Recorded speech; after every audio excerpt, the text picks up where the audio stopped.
Hello everyone, Shinto Bean here playing some more Warhammer combat cards, and we are continuing with the Skarbrand campaign. This is day 2, Incarnation of Wrath, and once again to go over the modifiers, we have 399 deck points including Skarbrand himself, who is 200. The cards are at the levels listed here, and the unique modifier for today is the Aura of Rage, which increases the melee attack of all cards on the field by +5 at the beginning of every turn. So far I've made it up to the final boss level with 0 strikes, and I've changed up my deck a couple times on the second day, but this is what I'm going to attempt to clear the final level with. Now the main damage dealers in this deck are once again the Keeper of Secrets, and we've got another card with fear, Harken Worldclaimer. He did pretty well in day 1, so I've included him as well. And then we've got plenty of defensive traits as well. Once again, the 2 Medicae units, Fabius Bile and the Plague Surgeon. We've also got this cheaper Crimson Slaughter Terminator with the shields. He has 3 shields here at this level, so very durable. And of course, the longer your units stay on the field, the more bonuses they'll gain from the Aura of Rage. And then I've filled the rest of the slots with some cheaper units that kind of serve as fodder. We've got Karanak with the Outflank, and then a Bloodletter with Deathblow. And then for the last 3 points, I did have the Demonette with Taunt in there, but that kind of backfired one game and ended up getting my Keeper of Secrets killed pretty early. So I'm going to try using just the regular Poxwalker with Endless instead. Endless is not a super strong trait here, but it's not, I don't know, it gives you a little more control, I think, over where the damage goes. So we'll see how this works out. Skarbrand also at level 4 has a little bit more health than on day 1, but his damage remains the same. So let's go ahead and deploy. And we are up against Commissar Yarrick, and at the level 5 boss level he was pretty crazy, running, I think all 8 of his bodyguards were vehicles, mostly tanks, so tons of ranged damage. And I have heard, I think he's running 12 bodyguards here, once again, just like on day 1, but actually, oh, okay, they didn't really show up in the animation there, but you can see there are 13 cards, including the Warlord, so yeah, 12 bodyguards. Let's go ahead and put down old Harken on turn 1, and hopefully the Keeper Seekers will come out as well.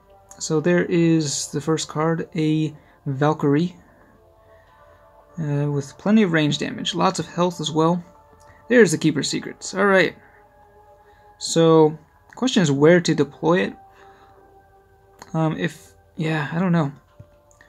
I guess we'll put it over on the left side for now. Hopefully that was the right choice. We'll see what other bodyguards they decide to deploy on this first turn. There's a Hellhound with a Scout, so already a massive ranged boost that they're getting. Alright, so then we can deploy the healer. Now one thing someone mentioned that I didn't actually think of on day 1 is that you can actually heal Skarbrand with your Medicae guys, which will, because he has so much health, it's a very useful, cost-efficient thing to do. But yeah, I do want to use it on the Keeper Seekers, of course, as well, being the main damage dealer. So we'll see how this works out. I'll just drop the Bloodletter down here first. Okay, so they've got Severina Rain. She has Inspiring Presence, and she was not there on on day 1, or not day 1, but the level 5 boss match. Okay, so we're just gonna go for the melee attack, and we'll be taking a lot of damage on this first turn, even with the fear, I think, just from that huge ranged buff they got, as well as the Inspiring Presence. Hopefully these 2 cards with fear will be able to survive for a decent amount of time. About to find out. 84 damage from the Valkyrie, 68 from the Hellhound. Bloodletter dies immediately, and it deals just a little bit of damage there. with a death blow. Not nearly enough, I'm afraid. Alright, so I could try to shift the Keeper of Secrets over. See, this thing only does 27 damage. It will get the buff, though. Alright, we'll just drop it in the middle, I think. Do want to try to take out these vehicles. So that's the first Medicaid going off. Some pretty good healing there. And of course on the next turn they won't be dealing as much damage now that they've lost that ranged buff. So pretty good attack here, and we have just enough damage to take out their Severina Rain in the middle. So she's going down, and they'll lose that Inspiring Presence buff. And their Commissar special rule just activated there. Fortunately, it targeted the Valkyrie, which debuffed my ranged. Of course, we're not going to be going ranged ever, so that's just fine. If they get a melee buff, though, which they very well could be on this next turn. They have 2 Valkyries on the field now. That's kind of ridiculous. But, yeah. Ooh, but this is not actually very great, because the Plague Surgeon is now in the center across from this Guardsman. This guy doesn't really do any damage, so I kind of want one of my stronger guys across from that guy instead of getting shot at by these Valkyries. But one Valkyrie going down there to the Keeper's Secrets, thanks to the special rule of Skarbrand, and the first Guardsman goes down as well. And we'll see what gets the melee buff there. Yeah, okay, that was fortunate. Again, instead of getting the ranged buff, they are debuffing my ranged. And that is why I don't use the Valkyrie with Commissar Yarrick. Alright, but they get a ranged buff anyway, thanks to the Hellhound. So, it's the second one that's deployed this game. And old Harkin Worldclaimer is getting pretty low on health. He's not going to last much longer. Let's see. Alright, so, yeah. We'll just keep going with the melee. That Plague Surgeon actually dealing a decent amount of damage there. Okay, Keeper... Whoa, okay, that's right. The, man, we're getting really lucky here with the... With Commissar Yarrick. He's barely getting anything out of his special rule. Alright, another bodyguard. This one has taunt, so it's actually going to be protecting their big ranged vehicles, which is unfortunate. Taunt is actually a trait that becomes quite strong at the higher levels because of the damage reduction. You can look at it here, 30% less damage that it's going to be taking. So even with all this damage that we're dealing, well, it'll take probably 2 hits, I think, to take him out. And once again, unfortunately, my strongest cards are actually being targeted down by their damage dealers. Alright, so there he goes. And we're going to take out another Valkyrie, and finally they're going to get a ranged buff here from the Hellhound. But yeah, I think that Keeper's Secrets, is it going to survive? I doubt it, but we'll see. Yep, not with a Basilisk on the field. Alright, so this is actually going to be a really brutal turn. I think we're about to lose everything. 2 Basilisks coming down. And it's going to be hard to recover from this, I think. Yeah, that barrage is just brutal. Completely wiping out my front line. Alright, the Basilisks don't have too much health, but I mean, they do so much damage, and now that I've lost my fear, it's going to be rough. The shields would be good, but not so much against barrage. Alright, we'll go with this guy.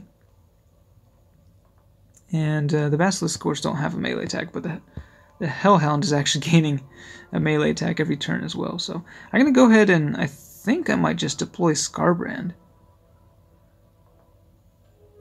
Yeah, I think we'll go ahead and get him on the field just so he can start getting some stacks. And hopefully he just survives till the end. It's pretty risky. but we kind of need that damage too, so. Alright, here goes nothing. They're definitely going to be getting ranged buffs once these units die, though, which is going to be painful. I mean, he still hasn't deployed his Leman Russes as well. Those can deal quite a bit of damage. Alright, we do have one Medicae remaining, so that will heal up Skarbrand quite a bit. I'm really going to have to destroy a lot of stuff here this turn, though. Alright. So here we go, just 2 bodyguards left. Oh, we've got Fabius Bile. I'm not sure if it matters which side we deploy him on. Let's see, this guy has 1 shield remaining. Alright, we'll just put him down on the left side. See how much healing we get here. 140 healing on Skarbrand, not bad. Alright, here we go. Next melee attack should destroy everything. Yeah, with the cleave attack carrying over.